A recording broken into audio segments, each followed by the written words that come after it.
Okay guys, welcome to another magazine look at, and basically I read a magazine and talk, and that's about the size of it. So anyway, this one, Zzap 64, this has probably been the most requested magazine. It's certainly the one I've been looking forward to the most to look at again, because it was a magazine that I bought back in the day. Now this I was going to go for issue 1 of Zzap, but I thought to myself that doesn't really give the full flavour of the magazine. It did get better, as time kind of went on. This particular issue I've picked, it's the Christmas special, 1985-1986. This was probably, to my mind, where Zzap was at its very, very best. This, just seeing that cover by Oliver Frey, it conjures up so many happy memories. I mean, the detail in the cover alone, I mean, you can see Gary Penn and Julian Rignall standing outside looking in from the snow. You've got Rockford balanced in the back of the chair. You've got little computer people on the TV down below. You've got Ball Blazer on the TV up above. You've got an old-fashioned telephone. There's some people looking at that thinking, what on earth is that thing? You've got Thing in the Spring in the background. You've also got a little picture of David Crane, complete with his bowl haircut above the fireplace. So yeah, an absolutely wonderful cover. It just brings back so many happy memories. So let's take a wee look at the magazine itself. Right, on page 2 of the mag, we've got on the left hand side, we've got the smash hit #1 arcade game Commando. Great cover, loved that game to bits. Some people weren't overly keen in the C64 one, they said it was quite blocky, and yeah, it was blocky. There was a few kind of graphic glitches and that kind of thing going on, but the sound for me really made it, and it just made the game enormous fun to actually play. Amstrad one I think was pretty good, but the Spectrum one was surprisingly good. Yeah, it was black and white, but again, a great conversion. If you've never checked out the remake called Commando Arcade, you need to go and check it out. But yeah, a wonderful advert. So let's see, what have we got here? Editor Roger Keane, assistant editor Gary Penn, sub-editor Sean Masterton, software editor Julian Rignall, Gary Liddon, he was a software reviewer, Paul Sumner. Yep, all the usual suspects. Where was the actual address about? Ludlow, P.O. Box 10, Ludlow, Shropshire. I know that's a bit of a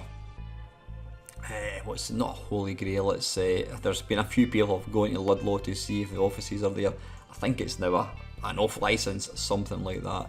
So what have we got to look forward to? This is Christmas, this is a New Year, 85-86. Hot games for Christmas: Coronis Rift, Ball Blazer, Robin o' the Woods, Battle of Britain. Christmas features: Andrew Braybrook reveals something about himself, as well as Uridium, the exciting follow-up to Paradroid. Yeah, lots of stuff. Now, what made this quite interesting was, let's see if we can find him. He's not there.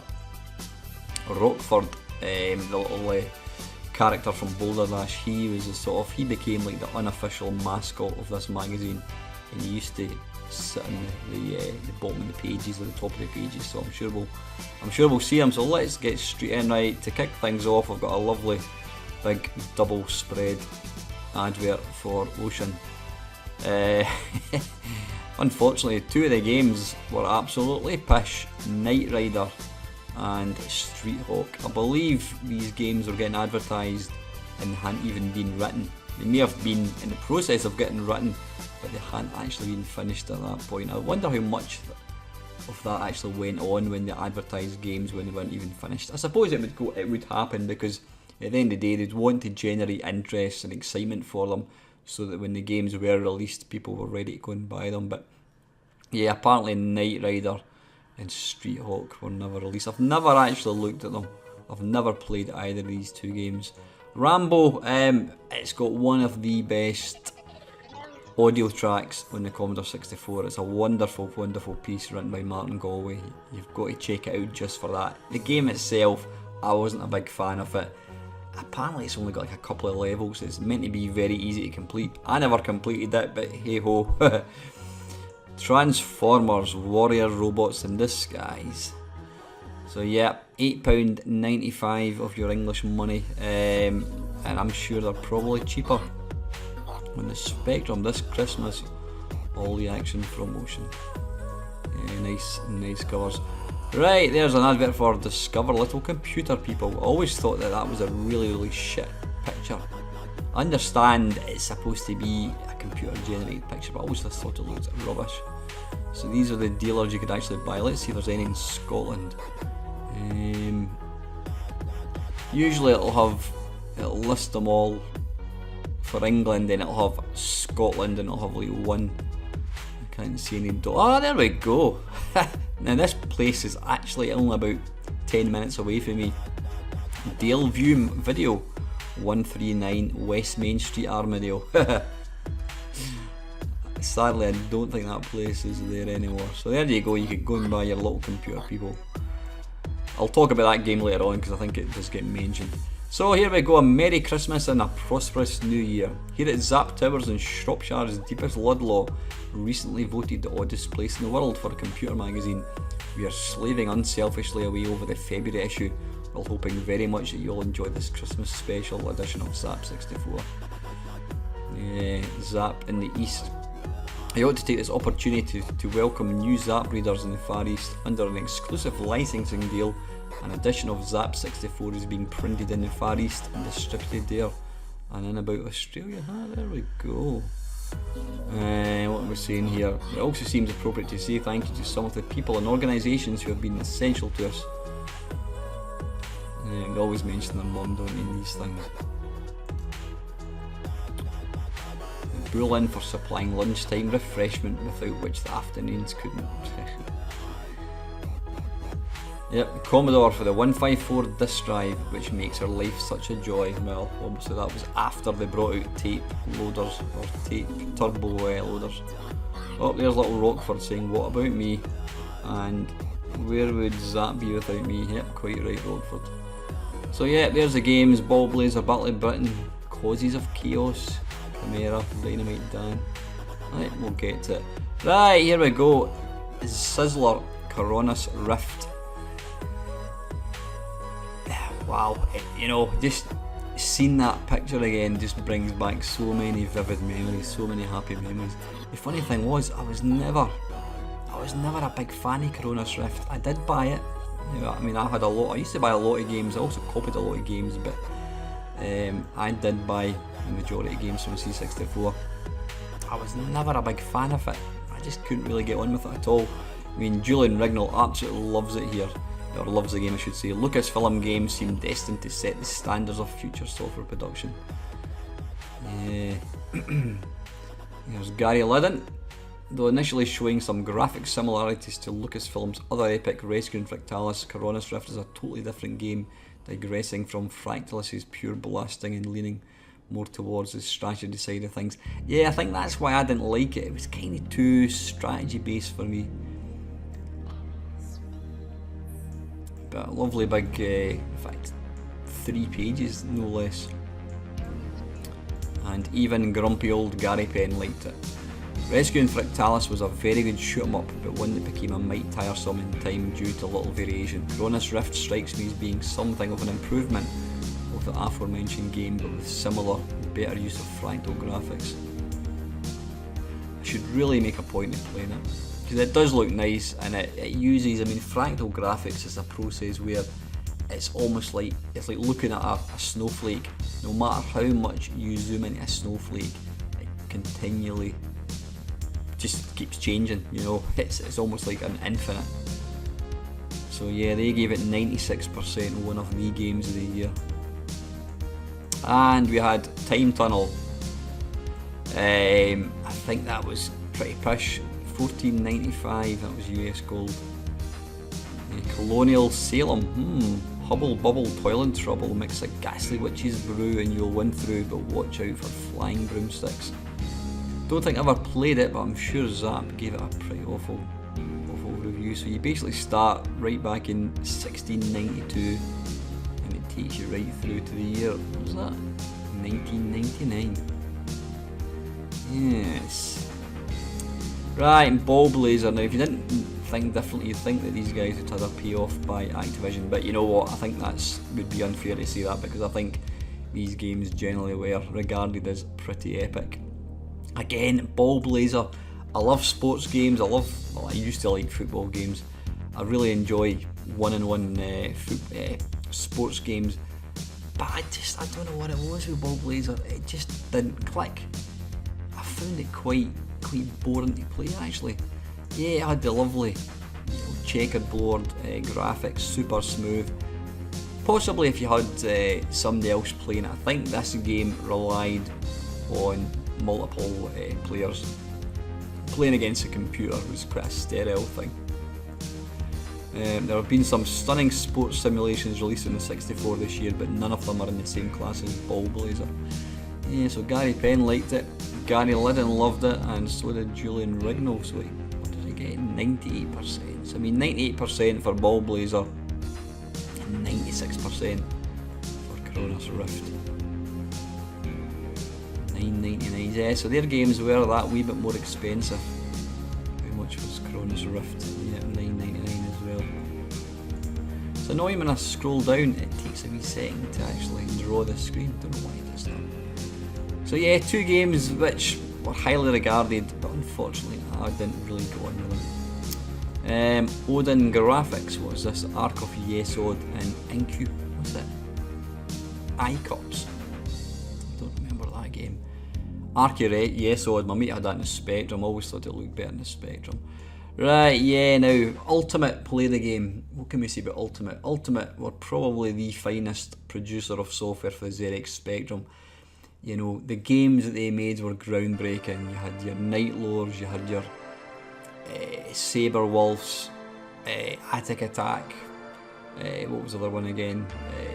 You know, lots and lots of really good games. Sadly, towards the end, they started to get a wee bit the samey, and I think they were kind of were starting to tire slightly. And so I was extremely excited. Being a C64 man, excuse me, I'm just going to have a little drink of my coffee. Yeah, I was excited like every other Commodore 64 man when I heard that Ultimate were now going to start making games for the Commodore, and I was disappointed. The graphics stills they used were completely different. I mean, they had stuff like Entombed, which to be fair was quite a good game. There was also what was it called? Staff of Karnath. There was various other ones, but yeah, Imhotep. Is it even? Yeah, you know what's interesting? You look at the beautiful coloured screens there, and then you come down to Imhotep, and you've got this really shitty black and white picture. I wonder if that was deliberate. I wonder if the games that they thought were crap, they thought, well, we'll just give it a black and white. That doesn't show you anything, really. So what is Gary Liddon saying? Though not being that impressed with previous Ultimate releases for the Commodore, I must admit that they stand up pretty well when compared next to Imhotep. As with most Ultimate games, the graphics are very impressive. Both the scrolling backgrounds and moving sprites are a very high standard, or very high quality I should say. So the three of them all hated it.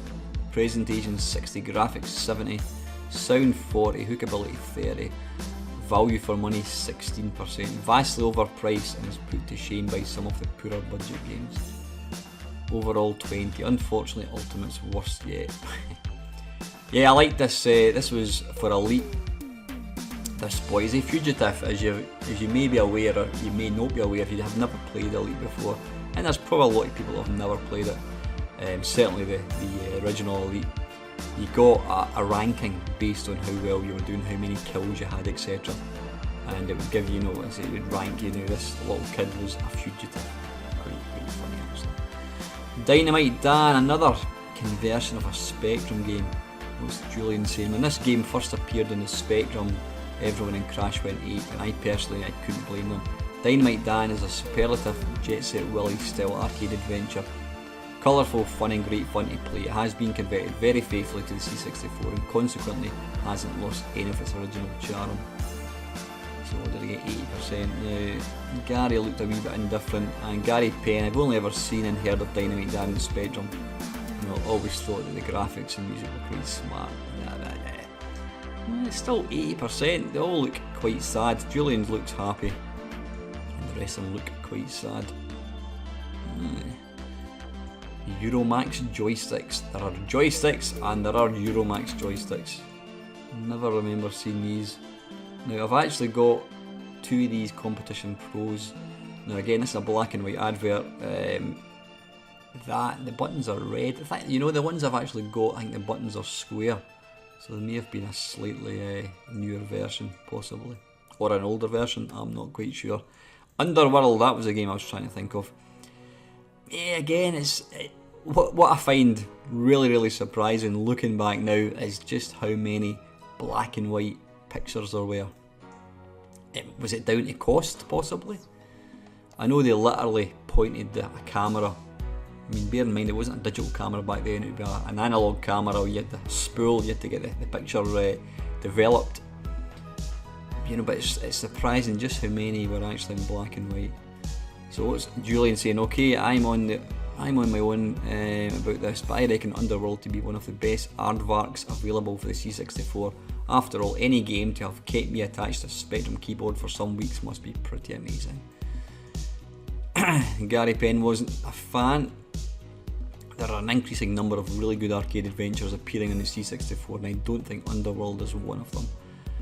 Gary Liddon, being a great fan of the Spectrum version, I eagerly awaited the Commodore one. Though not exactly disappointed with the end result, I hadn't expected the actual game to seem so crude compared to other C64 releases. That's the thing again, I mean, games were written, each computer had its own strengths and weaknesses.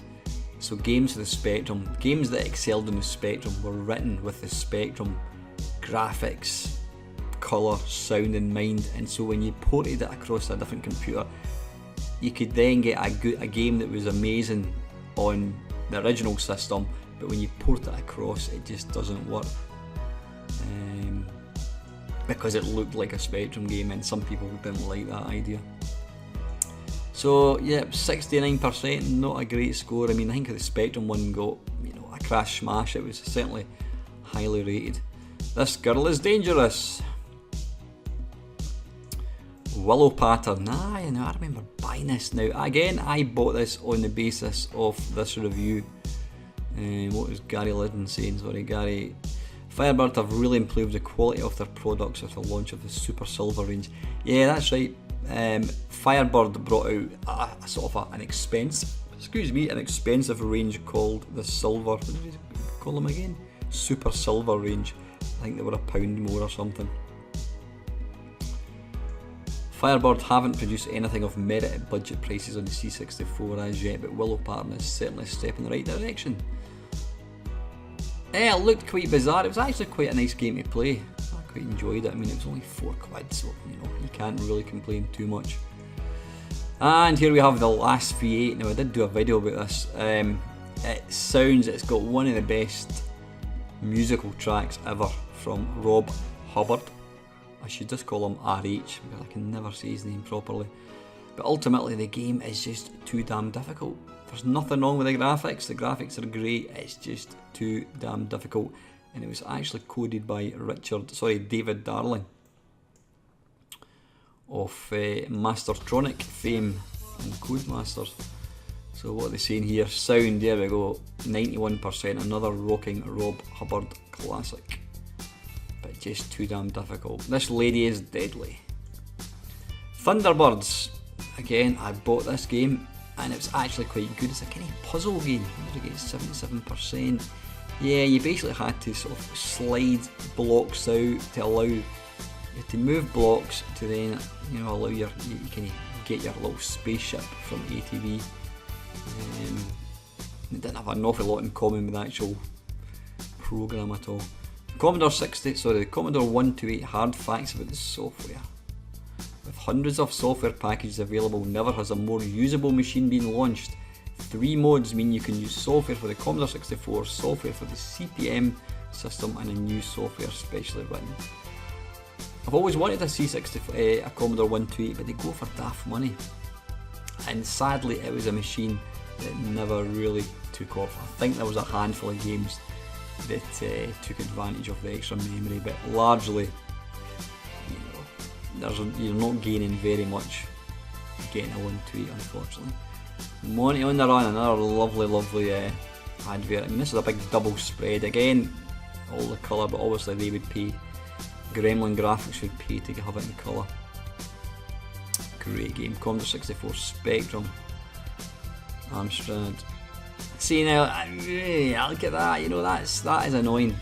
When I was talking to Gary Bracey, he was talking about how basically prices were set depending on the price of hardware, which seemed to be adopted by most of them. But then, why is the Commodore 64 £9.95 and the Amstrad is only £8.95? Because an Amstrad with the screen, you couldn't buy it without the screen, I think was more expensive than the Commodore 64, so that really doesn't figure. I think because they could, they did. Didn't make it right. But yeah, having to pay an extra £2, I always thought was a bit rubbish. Like I say, they thought, well, the computer costs more, therefore we should charge more for games. Not completely forgetting the fact that it was kids that had the computer. I mean, I bought my computer myself. I had to save up and pay for it. I took out credit. Didn't mean I had any more money, But anyway, enough of my moans. Chimera again. I think I bought every single game in this magazine. I like this because to me it was the first game that looked like Night Lore on the Commodore 64. This was my Night Lore, but when you play it, it's all pretty much the same. You've got these blocks, you get the odd little computer. There's not really much in the way of other graphics. What's Gary Penn saying? This is only the second Night Lore Alien 8 lookalike to appear in the Commodore. Silo, one of Firebird's early releases, being the first. Chimera is definitely graphically and sonically superior. The 3D effect is excellent, as are the pieces of music. What did they give? 70%. Quite simply a good arcade adventure. And we've got an advert for Friday the 13th, which is quite relevant since it's Halloween was just a few days ago. And the only terrifying thing about this game was how bad it was. Enter the horror sound effects competition if you dare. Warning, this package contains material which may disturb people of a nervous disposition. To the knife sharpener Domark, yeah. Right, here we go now, we're talking quality. Epics. It's Summer Games 2, Breakdance, we'll just forget that one. Pit Stop 2, Impossible Mission and Winter Games. Yeah, Summer Games, an amazing game. I remember seeing that for the first time on the Atari. And I mean, the graphics in Summer Games 2 was just, it was unbelievable. The animation was just absolutely incredible. Yeah, breakdance wasn't the greatest. Breakdancing was a super popular form of dancing back in the 80s. I mean, all dancing now is popular, but back then you had disco dancing and then breakdancing. I think it kind of stemmed from the ghettos in New York, possibly. I might be talking nonsense, but yeah, it was basically like a game called Simon Says. The guy on the left would make a move, then you'd have to copy him. You're basically copying moves. And you had like dance-offs and that kind of nonsense, but yeah, that was total shite. Pit Stop 2, an amazing game. I played that an awful lot. You had the split screen as well. Impossible Mission, an amazing looking game. I didn't personally get on with it. I didn't like it. I just found it too difficult. It was one of these games that I would put on to impress somebody, but ultimately I didn't really like the game. Winter Games was good, though again, it was the third game. You had Summer Games, you had Summer Games 2, then Winter Games. The graphics always felt weren't quite up there. The animation wasn't quite as good as Summer Games. I always think Summer Games was probably the absolute peak of Epics. But yeah, wonderful, wonderful games. Gyroscope, Christ, I bought that game as well. Gyroscope was basically, it was Marble Madness. I think they actually got this game out first before, I can't remember who, there was an official version of Marble Madness released. But yeah, they got it out. How they actually got away with selling this, I have no idea. Metabolus Gremlin graphics. Again, a real shitty picture. Total black and white.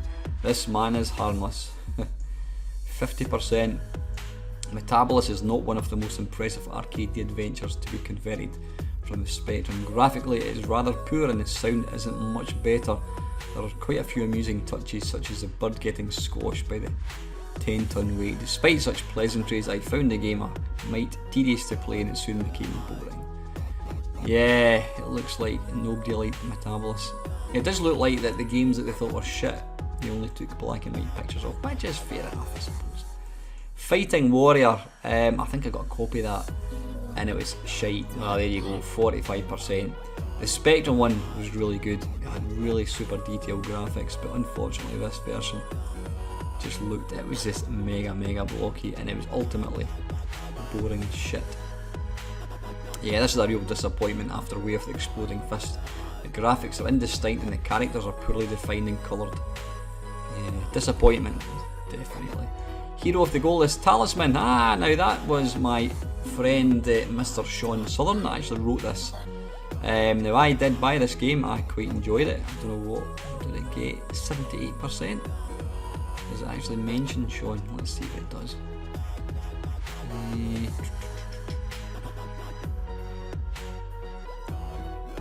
Now Sean did say that he tried to copy the Impossible Mission character. There we go, this is the second of 2 Mad releases reviewed this issue and is an arcade adventure written by Sean Southern, author of Kickstart. Yeah, there you go. And Sean did say it was a different kind of game for him to write. You know, most of his games were arcade kind of racer type games, so to have an arcade game like this was quite unusual. But I thought it was alright. You know, it was a budget game again, so what do you expect? Quite a lot of variety as well. Right, what's this? A flash of genius. The new 64 multi-modem gives you databases, bulletin boards, electronic mail, press sale, all on your Commodore 64 or 128. Yeah, no, I had that. I didn't have that modem, but I had a modem. It was basically like a very basic internet. You know, you could go into like a bulletin board and you could read messages and you could post messages. There wasn't such a thing as posting graphics because obviously the C64 couldn't display like a photograph as such, but the thing that I loved about it was you had various programmers like Jeff Minter and Tony Crowder. You would put up music, I think Rob Hubbard did it as well, put up music demos and you could download them, so it was a great way of getting sort of free bits of software. But the thing is, you had to have the phone connect to the telephone line, and it meant that your mum and dad couldn't use the telephone because your computer was actually using it. So you basically had to agree with your mum and dad that, you know, can you get the telephone line for 10 minutes? Not like nowadays where it's all Wi-Fi. You can't believe just how different things were back in 1985. Please flash me 64 modems at £116. Bloody hell, £116. Think of what you could buy now for £116, and this was 1985. That was probably more than a week's wages. Right, down here, Goonies. Again, I think it was quite a poor game. Obviously based on the kids' film. Do you know, get this? I have never watched the Goonies. It's like somebody telling you you've never seen Star Wars or E.T. I only actually saw E.T. for the first time maybe 10 years ago, but I've never watched the Goonies, never had any interest in it. I think because I was kinda getting grown up at that point, I didn't have any interest. I just looked upon it as a kids film. How are we doing now? We're on page 35 of 173, I better start to speed up a wee bit. Yeah, Goonies, 67%. School Days. Now I didn't actually realise School Days was released for the Commodore 64. This is a great little game and one which I played a lot in the Spectrum last summer. What particularly appealed to me was the multitude of actions that your character is capable of performing: punching, firing a catapult, wanging teachers who are misses. The attention to detail is immense. Now here's Gary Penn. He never actually saw the Spectrum one. Unlike Julian, I never had the opportunity to play the Spectrum version of School Days, and as it's over a year old, I did wonder whether this conversion would prove a bit stale. However, in playing it became clear that the game's many unusual and original elements have worn well. Gary Liddon liked it. I really enjoyed this game, just like the real thing. School days is really vicious. Get bored and you can wander around bashing up both pupils and teachers alike. And I got a total of 78%. The mighty Cascade 50. You've probably all heard about this. There's some really good videos on YouTube about this. Basically, you got 50 games, but the big appeal wasn't just the 50 games. You got a free watch. Now, I've since found out that the guys that actually started this, they've been interviewed. I can't remember what their name was, but they basically admitted that they just they put an advert asking anybody to send in a game, and whatever games were sent in, they banged it up in this. That's why it's generic stuff like Old Boxes, Thin Ice, Force Field, Universe, Rats. Most of them are absolute bollocks. But yeah, the Cassette 50 is available on the BBC, Atari, Dragon, Electron, VIC-20, Oric 1, ZX81, Apple, Atmos. The thing is, all they needed to do was get a collection of 50 basic games, then they could release this for that computer. Yeah, calculator mode, alarm mode, these were big business back then. Yes, the Advanced Music System, Rainbird. Look at the price of that, bloody hell, £39.95. That's 40 quid. I paid less than that for Mario Odyssey for the Switch. You know, people complain about the price of games nowadays, software. There you are, 40 quid. Just amazing. What's this? Grab the Action. Boulder Dash, Quake -1. Software. Beyond. What did they do? Yeah, Spy v Spy. They did some cracking games. What's this one? I can't see that. Was it Sorderon's Shadow? Enigma Force. That was good. I never really got into it. It was a kind of puzzly game, but it was well. Great sound. Superman. Very distinctive game. Fight Night. Now I bought this. It looked amazing. I mean, when you look at some games that were out back then and you had games like this, it just looked incredible. Sadly, the game itself, it wasn't the best. It was quite a basic. It had nice graphics, but it was very, very basic with limited sort of moves and that kind of stuff. And Bob Wakelin did the artwork. Nice picture. Yeah. Right, what's this? Is this the diary of Andrew Braybrook? Andrew Braybrook came to fame with his very first game, Gribbly's Day Out. He topped it with his superb and original Paradroid. Roger Keane visited Houston Consultants to get a sneak look at Andrew's third game, a follow-up to Paradroid with the marvellously metallic sounding name of Uridium. So this was a kind of diary type thing, I think it was. Oh no, the diary was for Paradroid. Can't remember if he did a diary for this one. But yeah, there you go. I mean, it's again black and white pictures, no best. Revs again. I bought this on disc and I could not play the game to save myself. I think the best version of this is on the BBC. That was certainly the original platform. Won a trip to Monte Carlo Grand Prix in 1986. But technically it's actually a very, very good game.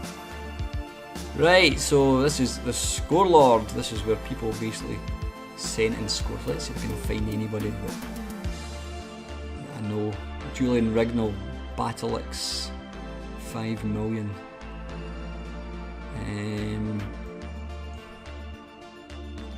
Michael Chappell, Beachhead, 838,000.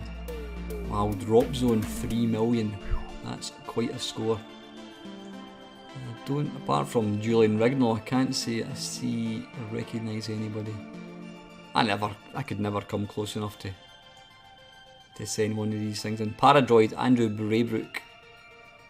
He scored 85,000 in Paradroid. Quo Vadis, that's a terrible game. Yeah, you could send your score in. Now here, this game is quite special to me because it is one of the very, very few games I actually completed. It's what was it called again? You basically run from left to right, up and down. I can't remember what the idea of the game is, but it had really nice graphics, really colourful. Again, it was this review that made me go and buy the game. Yeah, Robin Hood contains some of the most detailed and colourful graphics I've seen in the C64. The backdrops are amazing, especially those of the woods. Yeah, it was a really pretty looking game. Like I said, I completed it. I can't even remember what actually happened. Skeletrix. Yeah, obviously using the game's license, but the game itself was pretty bad. 78%. Yeah, I always thought it was like a kind of poor man's pit stop. The difference with this is you could actually make your own. You could build it with a kind of construction kit, so you could make your own. Way of the Exploding Fist. Yeah, this was an amazing game. Loved it to bits. By far and away the best sports combat simulation available. Exploding Fist on the Spectrum is the best game. I think some might disagree with that statement. So again, there you go. Amstrad and C64, $9.95. Spectrum was £1 cheaper. Zaxxon is back. Is this the ultimate challenge? Super Zaxxon. Yeah, that was released by US Gold. I think it was. Yep, US Gold. Really, really nice game. Excellent graphics. Right, what's this? Getting the most at CompuNet, that's what it was called. Yeah, there you go. The art gallery run by Tony Crowther is where users with an artistic bent can drop pictures and upload them. If they're any good, like Bob Stevenson, who drew the Rambo picture printed last month, they get included in the Hall of Fame. Yeah, so basically you could log in and you could download pictures and that kind of stuff. It was very limited, but it was great fun. Right, join the communications revolution. A mega special Zzap offer exclusive to our readers. Commodore modem, 3 months basic subscription. That's you have to pay for subscription as well. Blimey, £49. Ah, see, that's good. That other one was 116 quid. Wanted disc or cassette, wild disc. What is this? Alright, okay, yeah, it's actually an advert for the game. Areola Soft. Don't remember that one. What's it called? Wild West. Zzap 64 brings a world of Commodore 64 right to your fingertips. So yeah, this is basically where you could order. They had different. You could order games and that kind of stuff. I think you got them slightly cheaper as well. Ping Pong. Now there's a game that I quite enjoyed. It's a very, very basic game, but it's incredibly playable. Again, I always thought that the Ocean Imagine adverts were really nice. That was always really impressive looking. So here's Zzap Rap. This is the letters. Dear Zzap, on a computer TV program Video and Chips a few days ago, a game called Cobra Command was being played on an MSX. At my nearest arcade there is the same game on one of those video disc machines. I know that the graphics of this sort of game are not actually created by the computer, but could you tell me exactly how they are done? Blah blah blah blah. Probably. That's RJ Dowler from Raleigh in Essex. Dear Lloyd, I'd like to ask you and the rest of the gang if laser vision and games like Dragon's Lair, Space Ace, Super Dawn, Coyote and all the others will be on it. If so, how much will it be and when will it be available on the C64? I think the reply to this letter above has answered your question. Laser vision on the C64 is a pretty remote idea. This guy obviously never knew Jim Bagley. Now, if you don't know what I'm talking about, Jim Bagley managed to get Dragon's Lair running on his ZX81. Yes. Okay, it's all. I can't believe how black and white everything is. Again, I don't think I ever wrote in to a magazine. There's always too much hassle. Jonathan Slater from Bedsworth and Works. Where's Works about? Yep, and you could order your back issue numbers. Right, what have we got here? Stop, hold the front page. The latest game from PSS, Battle of Britain Theatre Europe famous additional war game with the slightly controversial title Falklands 1982, putting you in control of the task force. You have to reenact a little skirmish and repel the Argentinian forces and retake the island. Ah, Big Daddy. God rest his soul. He was one of the wrestlers that used to appear in the Saturday morning wrestling. Was it World of Sport, I think it was. And he used to fight a guy called not Big Daddy, Giant Haystacks, yeah. That was before the American sort of WWF wrestling took it to new heights. So this is kind of stuff coming up with Flintstones, yes. The latest gossip from our in-house fatties, Martek's latest release puts you in the giant shoes of Jeff Capes, Britain's answer to the Incredible Hulk. Yeah, it was a kind of waggling joystick type game, I fear. Right, international, I take it that says karate, but because it's black and white you can't actually see it. What's the game there? Quicksilver, the most powerful games in the universe. Death Week. That looks not too dissimilar to Beachhead actually. Zzap 64 into 1986. 6 great US gold games to choose from. So what have we got? Summer Games. Yep, Summer Games 2. Bounties. Great game, great game, great game, great game. All fantastic games. Yes, I want to subscribe to Zzap 64 for 1 year at a cost of £14.50 and receive the free game. That's actually a really good deal because these games are selling for a tenner, so you're basically getting a year's subscription for like £5. That is good. This is the only warning you're gonna get. You'll get there coming. What was this for? Firebird. Right, tips from the pen of pen. Monty on the Run. Wizardry. I remember that game. That was actually quite a pretty looking game. Now, I always respected people that had the dedication to draw maps like this and send them in. Does it actually tell you who did the map? I don't think it does. It may tell you below. Yeah, amazing effort. I can't actually see it. Beachhead 2 and Frank Bruno's boxing. Now this was actually, Cascade, who made the aforementioned 50 games, which was pish. This is actually a really good game, Ace, and then there was also a follow-up called Ace 2, rather imaginatively. Actually really good. It had speech in it as well, if I remember rightly. Brian Blood Axe, actually a really good game that. It looked abysmal, but it was actually good fun. So yeah, you had pokes. If you had a reset switch, you could use, if you're very careful, you could use a paper clip to reset the computer. Then you could type in these pokes, and then you had to type in the SYS number, and then that would start the game with infinite energy. I never actually did pokes. I was always, I don't know, I just never did it. Evesham Micros. Now I bought, here we go. This was one of my best ever purchases. Freeze frame, a new generation of backup methods has arrived. Freeze frame is a product. Hang on, I'm going to actually zoom in for a second. I want you to read what it says about freeze frame. It's pretty. Freeze frame is a product that 64 owners have been waiting for. At the flick of a switch, freeze frame will take control of your computer and freeze the programming memory, allowing you to save it to disk. The uses are endless, but typical applications are tape to disk. Any program can be frozen. Disk to disk. Yeah, I love this. I managed to, even when I bought games, I would then stick it on a disk drive, because a lot of games never came out for disk. On the right page, I think it is, yeah. So that was 40 quid, worth every penny. Excuse me. There we go, rather young Archer McLean being interviewed. Archer McLean is 23 and has been programming for years, but has never released a game before Drop Zone. He's always been interested in Defender. He owns a proper arcade machine. Now, Archer McLean, if you don't know, has one of the biggest arcade collection of proper cabs in the country, probably in the world.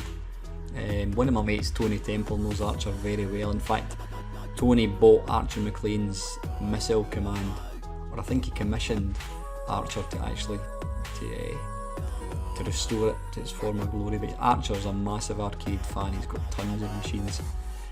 So yeah, there we go. Archer McLean interviewed. Now, he'd rather controversially, in issue 1 of Zzap magazine, when they asked him, what made the Commodore 64 so good, he basically said that the Atari was the better machine, which people, when you've just bought a magazine based on a particular computer, the last thing you want is somebody else telling you that you've bought the wrong one.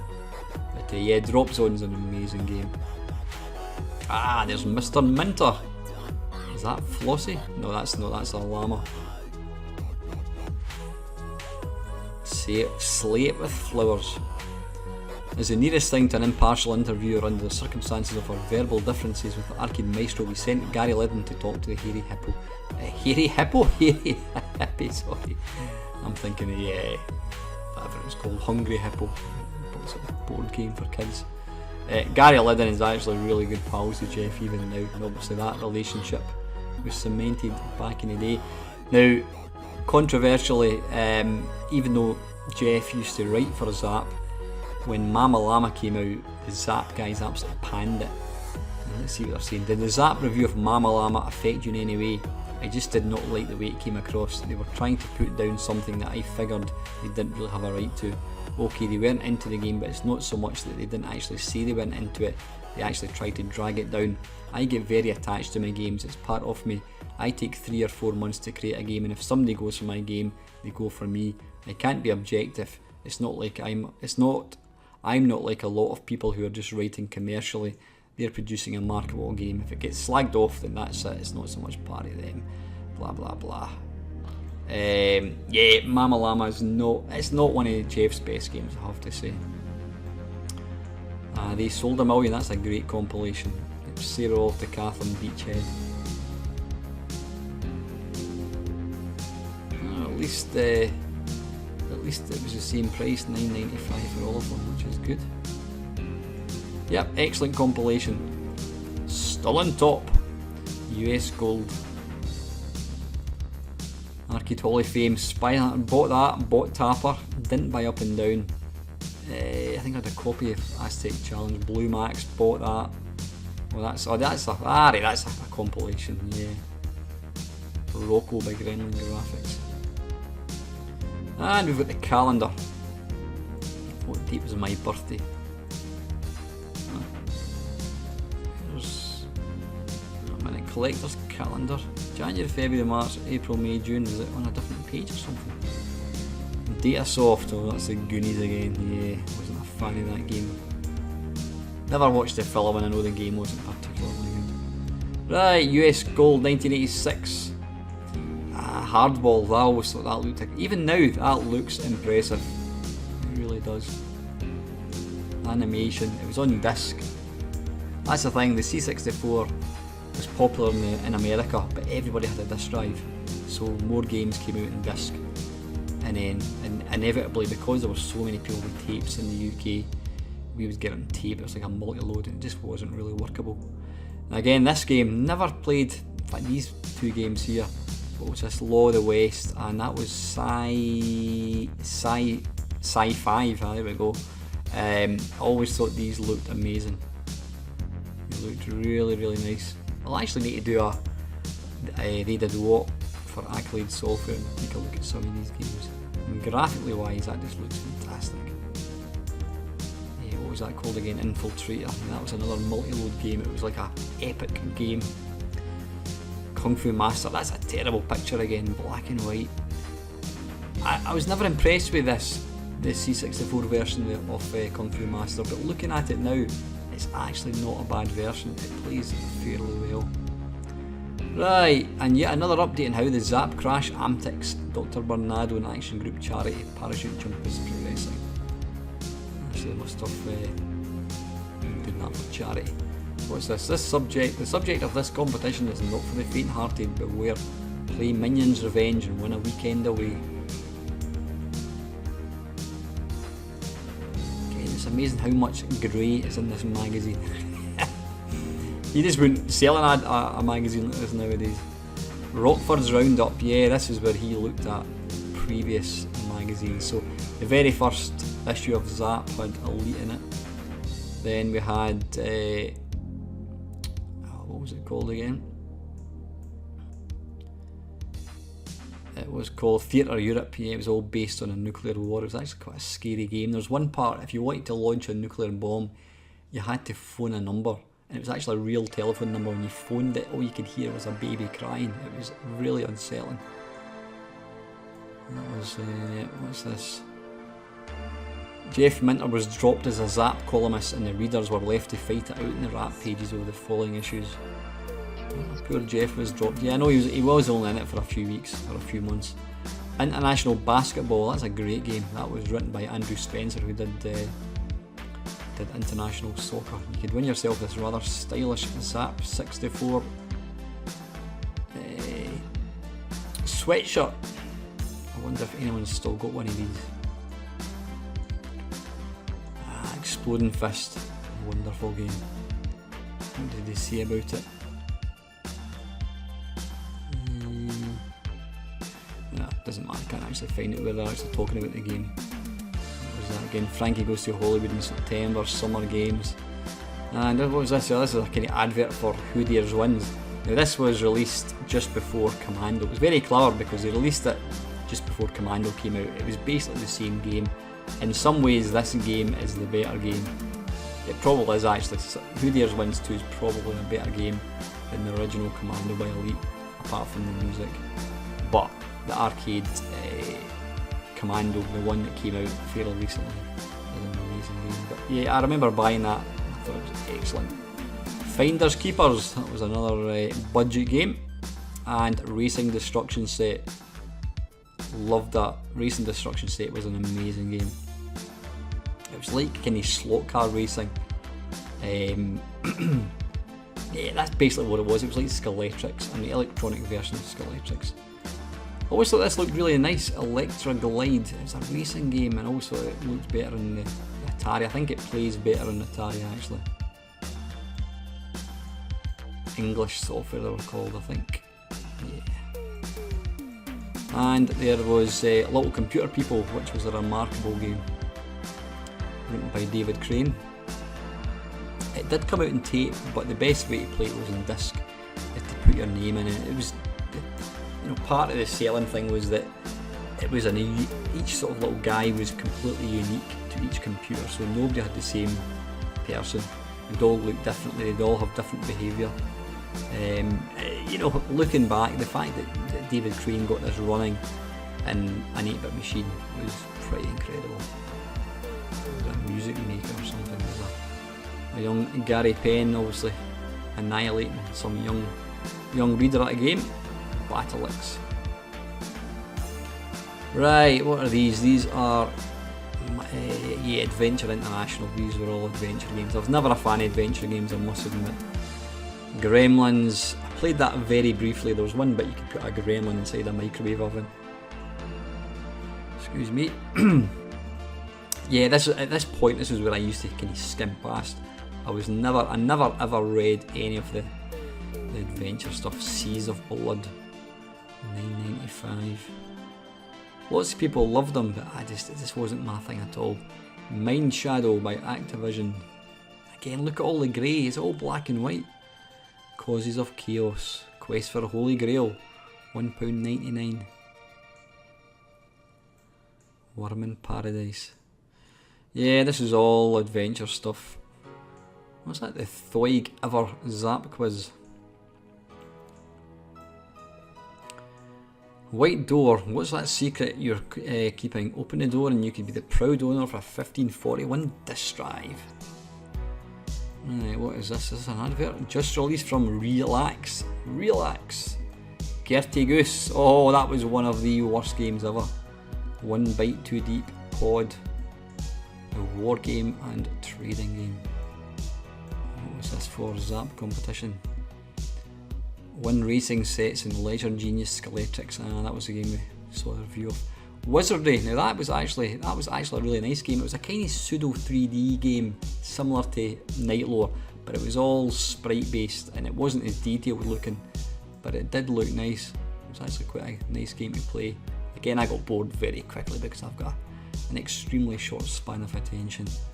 Next up, so you'd think you'd make a caption writer, hundreds of prizes. Okay, you've got to make a caption and you can win the complete works of Melbourne House. The ultimate games for Commodore 64, yep, Saberwolf, Underworld. Yeah, could have been better, I think. Could have been better. Out now by Jeff Minter, Battleix. This was one game I never really got. It was all mini games. There was different little games Yeah, there was like Sippy on the Run, which is the one here. It's quite unusual actually. You're sitting in the back of this camel thing, and you're running into the screen, so it was kind of 3D. Then you had, I don't know what that was called again. There was different mini games. They were all extremely well produced, but it just weren't really my thing. What's this here? Inside Zzap Towers. Who's this? That's I can't remember what his name was. There's Gary Liddon, Mr. Julian Rignall, and Gary Penn. Roger Keane, that's Roger Keane, yeah, of course it is.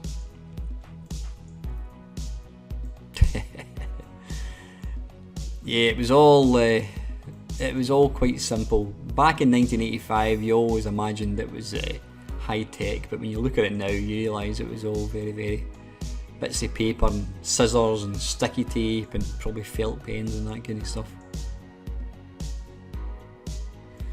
Robin of the Wood, nice thing again. There we go. The man in charge of all Zzap 64 is local Ludovite Cameron Pound. He's very quiet because everyone else is so noisy, and he's the only one who isn't afraid of frightening Dave Western. That looks like Steve Strange out of Visage, an 80s band. World Series Baseball. Now that was the very, very first game that was released under the Imagine, which was owned by Ocean. It's actually quite a good game. Again, I think that's a Bob Wakelin picture. Really nice, nicely detailed. And there's more, putting it down on paper. The art team, they also worked on sister publications and Crash. All three actually do layout as well as their official jobs of directing and guiding other members. So they literally had to lay things on the floor and take photographs. None of your word processing and your PowerPoint things nowadays. School Days in the C64. I don't like that advert. That would not make me want to go and buy that game. It's very, very dark looking and quite depressing. The most original, entertaining game in the Spectrum this year, if not ever. And there's Oliver Frey, looking rather young. All these guys are in their 50s now. Yep, there's Ace magazine. So if you bought, not Ace magazine, Ace the game I should say. So if you bought that, you also got a free watch. There you go. So you either got that plus the watch, which was a decent game, or you could send off for 50 shite games and get the watch. The Temple of Apsai. Now actually this was one of the, in fact you know what, it was this very, very review that made me go and buy this. It kind of reminded me of Gauntlet. Right, what was I going to tell you? Yeah, it got 90%. Best graphic role-playing simulation. That actually made me go and buy this, and I quite enjoyed it. I never got very far in it, but I've got to say it was all real time. It wasn't like, you know, making a move and then waiting for the computer to make the move. It was all real time. It was kind of similar to a very basic Gauntlet, but with obviously far more depth. Desert Fox, that had some amazing speech, yeah, realistic voice simulation. It was all kind of similar to Beachhead. It was all sort of like little mini games. And there's more Commodore 64 games by Ultimate. Shite. No, again, it was almost like Ultimate were a one-trick pony. They had a certain graphical style and they just used the same graphic engine in every game. They did the same for the Spectrum and they did the very same for the Commodore 64, which was a wee bit rubbish. Real-time software, Argonavica. What was that? Argonavitica. Oh, I can't even see it properly. Recommended price £7.95 by real-time software. Video Star, I think this is just an actual. Yes, they had kind of things like stories and that as well. I don't actually remember a lot of these, probably because I just skipped past them. I would never actually read these. Maybe I was missing out. But yeah, I tended to kind of skip past. I always found that the first half of the magazine was the bits that I was interested in. Then you got the adventure, you got the tips, you got the adventure section, and then you got stuff like this that I just wasn't interested in. Wizard's Lair, another good game. Bubble Boss, yeah. Another black and white advert. £1,000 worth of goodies up for grabs. Play programmer and the Houston Consultants. So what we're trying to do here. I don't know what we're trying to do. Alright, courtesy of Andrew Houston Camera, we have a picture of two evil programming types to put in a mini rogues gallery. Right, I think you've got to try and identify who's who. Andrew Brayboot and that's Steve Turner. It's Steve Turner because it says Steve Turner. Right, vote for the best games of the year. Again, I never bothered with these things. I could never be arsed filling it in and taking it to a post office. You know, maybe nowadays you would do it because it was by email. Right, Zzap competition, okay. What's this? The Evil Crown. By, what's the name of the company? Feudal England. In these days you're not elected to anything. What you want you take. By Mind Games. I love this. Again, when I knew this was coming out, I was so excited. I could not wait to get this game. There was no screenshots of it enough at this point, but I loved the arcade one. There's Oliver Frey drawing the picture. An amazing artist. What is this? Book jacket for Hamlin Book of Horror. Yeah, right, there's dad, mum, daughter and son. Even the dog's getting in action. Yes, that just looks so dated. You'd be absolutely gutted if you got Cluedo, Monopoly, Scaletics or Scrabble for your Christmas. Yes, so we're getting, I'm saying we're getting near, we've got over another 30 pages. Dan Dare, getting a massive comic, but it wasn't one I was interested in. 5 fantastic games by Now Games 2, what were we? Airwolf, too difficult. Turnar Nog, didn't come out in the Commodore 64. Cauldron, too damned hard. Chucky Egg, rubbish. And World Cup, absolutely pish. One of the worst games ever. So that is a rather poor compilation, even if you own none of them. Set to Stun, Ready to Run, Super Silver Range. Chimera, Willow Parton, Thunderbirds, Chicken Chase and Microcosm. What's this? Another kind of advert, not advert, another sort of cartoon comic type thing. Again, I was never interested in any of this stuff. I wasn't interested then, I'm not interested now. So there you go, there's Oliver Frey actually drawing. That's clever, you can see there the pencil image of what eventually became the full colour thing. Yeah, lovely. Yes, I'm not going to look at 2020, whatever it was, AD. And there's designer, there's some delightful tracksuit bottoms with Monty on the run if you want. Zzap Readers Top 30. So in first place I've got Summer Games 2, Paradroid Elite, so I had that one, Elite Winter Games, had that, Drop Zone had that, Think Goes to Hollywood, yep. Pet People, yep. Barry McGuigan's Boxing, that was a fantastic fighting game. Really good. Right, and we've got some winners of the competitions.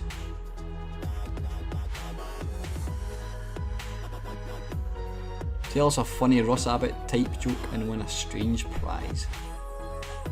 Again, I never entered any, so I never actually won any competitions. Blade Runner. Never actually seen Blade Runner the film, never seen it at all. Eye of the Mask by Sandy White. Now I think that was only in the Spectrum. Oh, it said there it was on the Commodore 64. I never played it. There you go, Young Ones, that was a bloody awful game. Fantastic programme, but the actual game was awful. Truly awful. If in any doubt yet, you aren't getting it spaced out. We're in a Toshiba Ghetto Blaster. Now we use our phones. Yabba Dabba Doo. Comic Bakery, that's a game that a lot of people didn't like. It's a very basic game, but it's actually really addictive. But I've got to say the Bob Wakelin artwork is great, and it had a really nice tune as well, albeit it was slightly annoying. The Terminal Man, yeah, this was also, it was the same cartoon that was in Crash.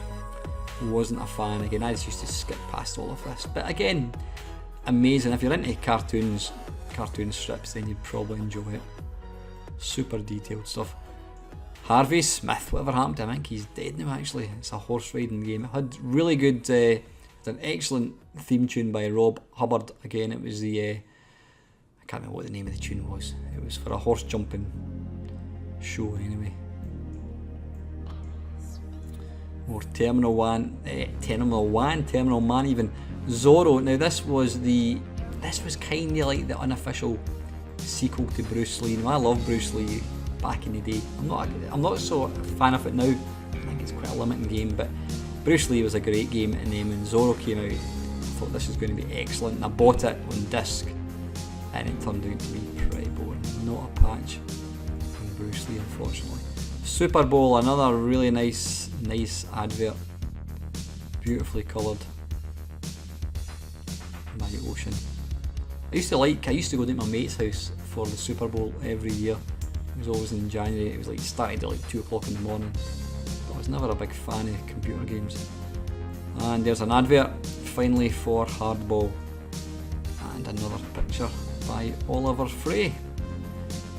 And that, if I'm not mistaken, is the cover to the very first Crash magazine. So that is it, guys. That is I was going to say a brief, it's probably not brief at all. That is an overview of one of the Zzap magazines, a fantastic, iconic magazine, loved by many. I certainly loved it a lot back in the day. So anyway, guys, I hope you enjoyed watching this, I says, and I will be putting out another one soon. So anyway, as usual, guys, thank you very much for watching.